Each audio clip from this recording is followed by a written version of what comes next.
Hi everyone. I think it's fair to assume that everyone has had a hard week.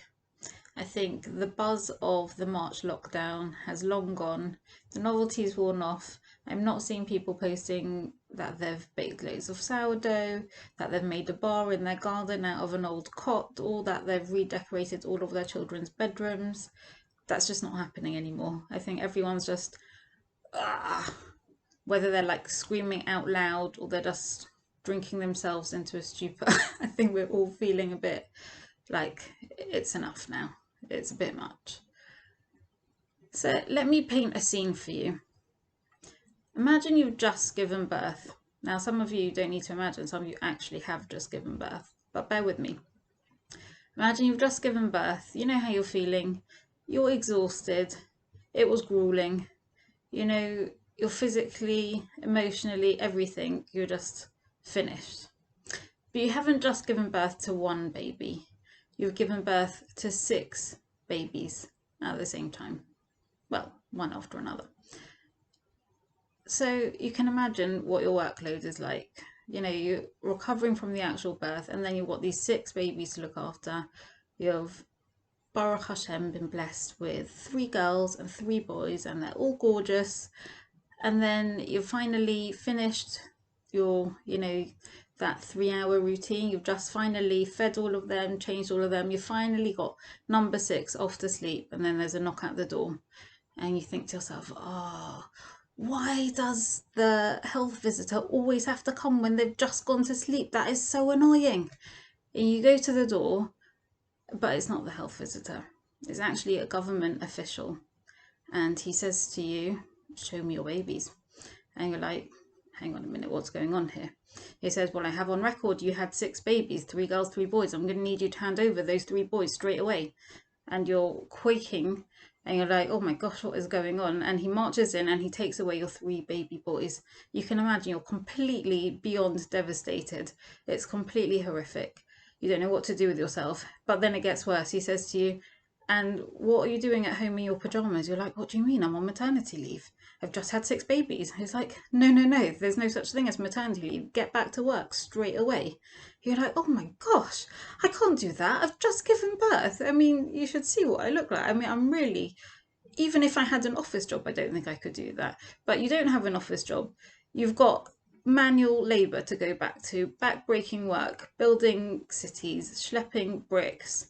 It is really, really very intense, even at the best of times. But when you've just given birth, it's going to be incredibly difficult. Now, how do you feel at that moment when all this is taking place? You must just feel completely just shattered beyond belief, emotionally drained, physically completely exhausted, mentally like no capacity for anything. You must just feel like, this is the end of the world. It's never ending. It's just going on and on and on. And you think back to your childhood and you've been brought up on this. When you were a baby, you were going to work with your mother every day. And now you're expected to take your 3 baby girls with you to work whilst you carry on working and also looking after your 3 newborns. It's crazy. I mean, what a crazy, impossible life to be living. And then you're feeling really, really low. And this guy comes along and he says, don't worry, I've got it sorted. I'm going to get us all free. I'm campaigning for our release. It's going to be okay. What do? You just laugh in his face like, yeah, like we're ever going to be free, really. And he goes off and he puts in his appeal and he says, please let my people go. And then the announcement comes out, it's actually all got even worse. You used to get the bricks that you were using to make the cities. And now you're not even going to get that. You have to make the bricks from scratch and then build all the cities, but still produce the same amount of work. You're like, what were you doing? It was bad enough as it is. And now you've just gone and made it even worse. I mean, what were you thinking? So that's where we are at this week in Parshas Vaeira. They are at the very, very lowest point. It's miserable. It's impossible. There is no end in sight. And then Moshe has just gone and made it even worse, whilst promising them that things are going to get better. They must have been completely, completely depressed. And they don't know that this is Parashas Vaeira, but in 2 weeks' time it's going to be Parashas Bashalach. And actually, in real time, it happened maybe over the course of about a year. But still, they just don't know what's around the corner. They don't know that there's about to be open miracles, that they really are going to be free people, that the whole world is going to hear about the splitting of the sea, that they're going to come out and get the Torah, and they're going to eventually be brought to Eretz Israel, that life is about to dramatically change for them, that really this is the beginning of the end of what they've been going through, and that actually the wheels are in motion and everything is about to change. They've got no idea. So what is it that makes this change for them? What happens this week that suddenly we have the 10 plagues, we have 7 in this week's Sedra, that Hashem starts this process of getting them released from Mitzrayim? So it says in the Pasuk that the people cried out. They cried out because they were just, it was just beyond them. They just could not do it anymore. They're just like, I have had enough. I can't do this anymore. And they cry out to Hashem, and he hears their cry. And this is what he sets in motion. He says to Moshe, this is where the 5 expressions of freedom come from that you might recognize from your Seder night. We quote what Hashem says to Moshe. Hashem says to Moshe, V'hotzeitzi, I'm going to take you out. V'go'alti, I'm going to redeem you. V'hitzalti, I'm going to save you. V'lokachti, I'm going to take you. You're going to be my people. V'hevesi, and eventually I'm going to bring you to Eretz Israel. This is all happening, and it does all happen. He makes this promise, and he delivers. It does all happen. They just don't know yet that it's going to happen.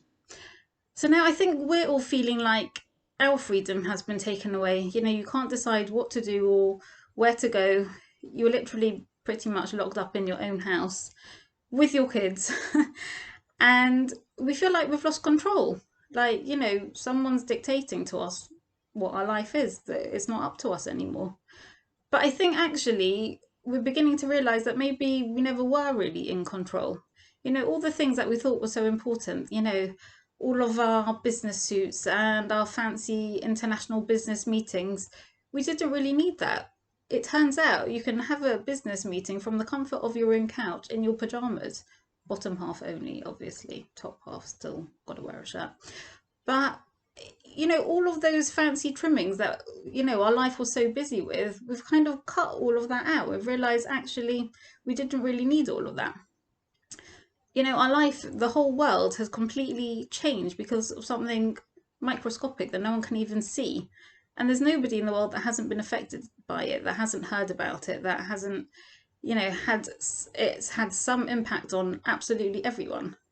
And maybe now we're at that very low point that we can't even see the miracles taking place. You know, they couldn't even see all of the, you know, the dam and the Sephardeia, the blood and the frogs and all these amazing plagues that Hashem was doing for them. They still just weren't ready to even see it yet and realize that salvation was just around the corner. You know, we've developed a vaccine in such a quick amount of time. Like, it's, you know, it's unheard of. They've never done this before. That is nothing short of a miracle. And it might not feel like it, but maybe, you know, we are at a turning point. Maybe the splitting of the sea is just around the corner, and it's not impossible for Hashem. He does miracles every day. You know, everything that we ever experience is just a miracle that we got used to. The fact that we wake up in the morning, we've now realized, is not something to be taken for granted. Some people are not waking up every day anymore.